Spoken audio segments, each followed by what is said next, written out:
Привет, Cover Project. Меня зовут Даниил Герасимов, я сооснователь бюро А3. И вместе с командой дизайнеров Ксенией и Антоном я приглашаю вас в наш новый проект.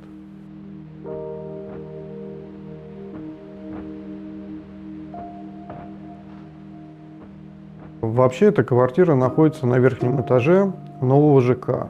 Изначально это было две квартиры, которые мы соединили в одну большую. Она имеет интересное пространство снаружи. Это длинная обходная галерея, практически по периметру всего пространства.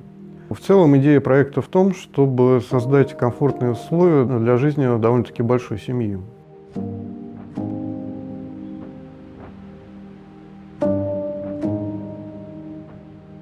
С этим заказчиком у нас случилось интересное знакомство. Дело в том, что мы с моим братом вели лекции в журнале Seasons.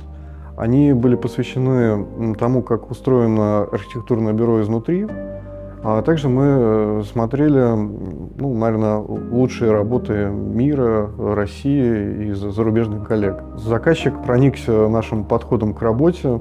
Можно сказать, что мы его очаровали, поэтому он обратился вот с этим большим проектом новой квартиры для семьи с 3 детьми именно к нам.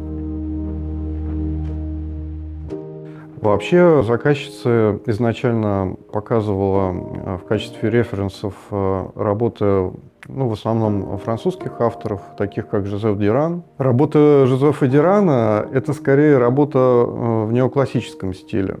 У нас в студии тоже есть какой-то свой подход, такая совмещенная стилистика. Наверное, ее можно назвать ретро-футуризм.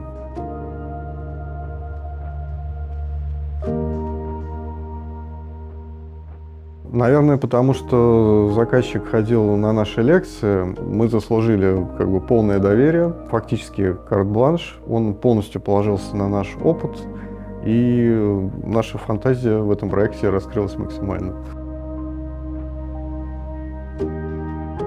Также мы обратили внимание на архитектуру здания. Дело в том, что здесь очень много оконных проемов, и они идут в четком ритме, поэтому это тоже задало эту стилистику.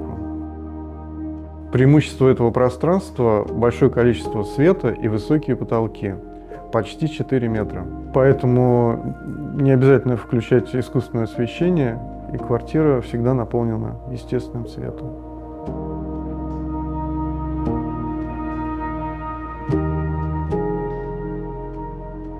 Из каждой комнаты можно выйти в обходную галерею на улицу, с которой открывается невероятный вид на наш город.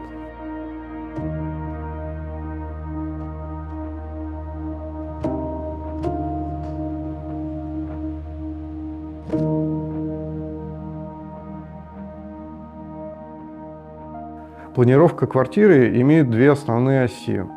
Я учился в школе-студии «Детали», и у меня был любимый педагог, архитектор Андрей Солмотохин. Он очень грамотно уложил в наши головы проектирование по классическим канонам, и как раз здесь удалось воплотить эти знания, и квартира раскрывается в двух осях, поэтому ее можно увидеть практически насквозь здание. Подробную планировку вы можете посмотреть в телеграм-канале Cover Project. Функционально мы разделили квартиру на две части – парадную и приватную зону. Дело в том, что хозяева очень гостеприимные люди, поэтому было важно разделить эти пространства. В парадной части квартиры у нас большая гостиная, библиотека, столовая, кухня. И из столовой и кухни можно выйти на большую террасу.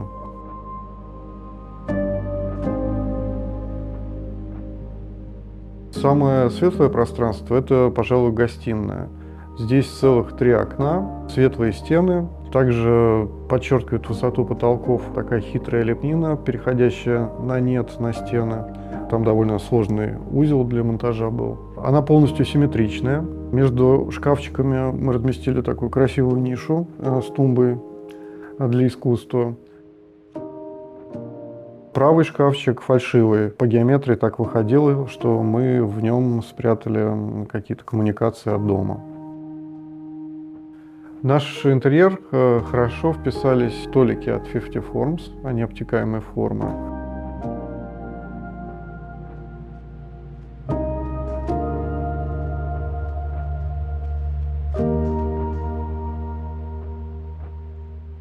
В начале проекта, когда еще было 3 детские комнаты, для хозяина нашлось очень маленькое пространство для работы — спальня.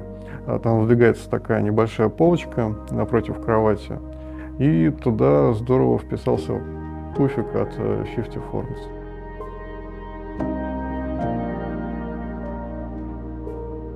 В столовой был дымоход, поэтому там появился камин.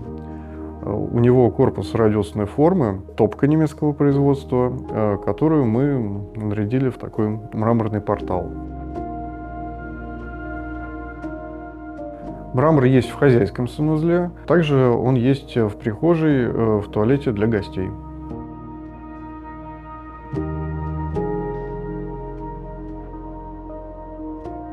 В столовой длинный стол. Как я уже говорил, хозяева очень гостеприимны, поэтому может разместиться как раз много гостей. Он напоминает корабль.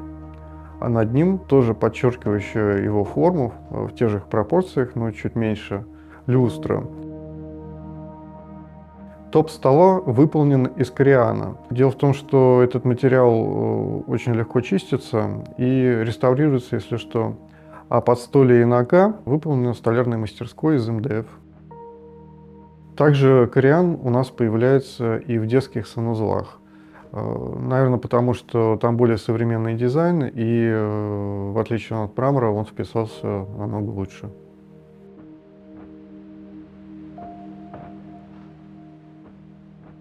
Мне нравится небольшое количество пород гранита, поэтому мы выбрали вот одну из них для кухни. Он не особо цветной, довольно монохромный.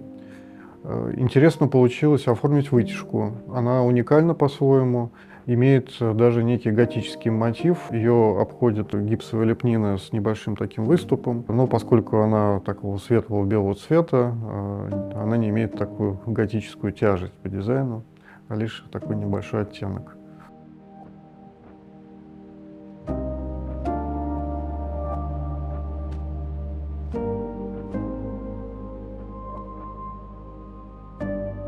В библиотеке шкаф и портал напротив него отделаны черным шпоном. Дело в том, что мне очень нравится финиш этого материала, и я часто его использую в других проектах.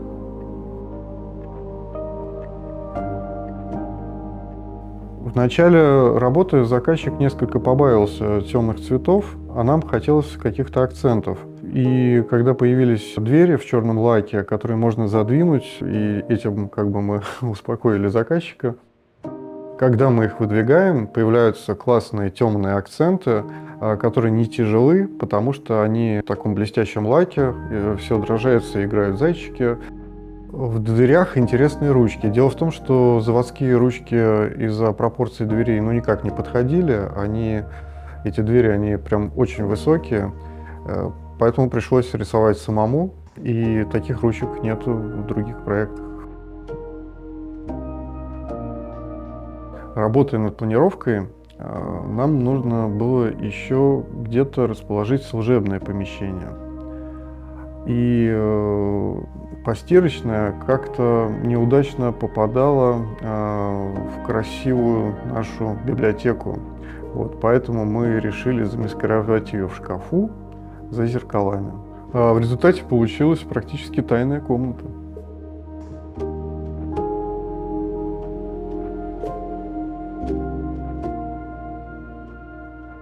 Когда мы открываем дверь в приватную зону, мы попадаем в длинный коридор и проходную гардеробную. Здесь расположились вход в мастер-блок, и также двери, которые ведут в 2 детские комнаты, и в кабинет. Хоть и квартира довольно-таки большая, но не получилось здесь уместить отдельную гардеробную, поэтому она проходная. И еще в ней в некоторых шкафчиках замаскировано устройство атомного дома и другие коммуникации. Тут у нас есть дверь-невидимка, которая ведет в одну из детских. Ее пришлось замаскировать, потому что визуально казалось, что слишком много дверей. Чуть дальше, в конце, вход в общий санузел для 2 комнат. Налево следующая детская комната, а направо кабинет. С кабинетом получилась интересная история. В процессе реализации у хозяев изменились какие-то идеи по техзаданию квартиры, и детская комната превратилась в кабинет.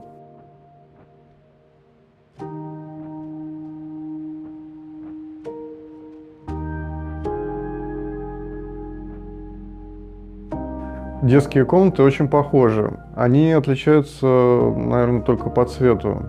Дело в том, что родители боялись, что дети будут ссориться.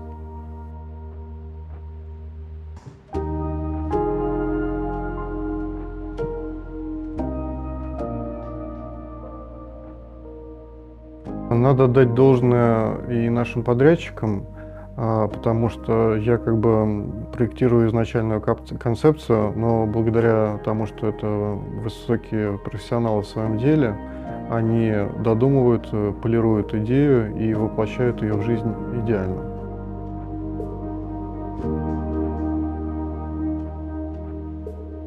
Работа над проектом действительно приносила удовольствие и нам, и заказчикам. Из-за того, что нам доверяли, мы получали необходимые согласования и по проектированию, и по реализации очень быстро.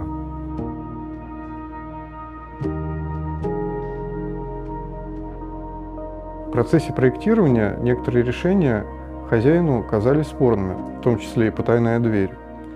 Мы разговаривали, убеждали его, и в финале, когда он появился на объекте, он сказал, что получилось идеально.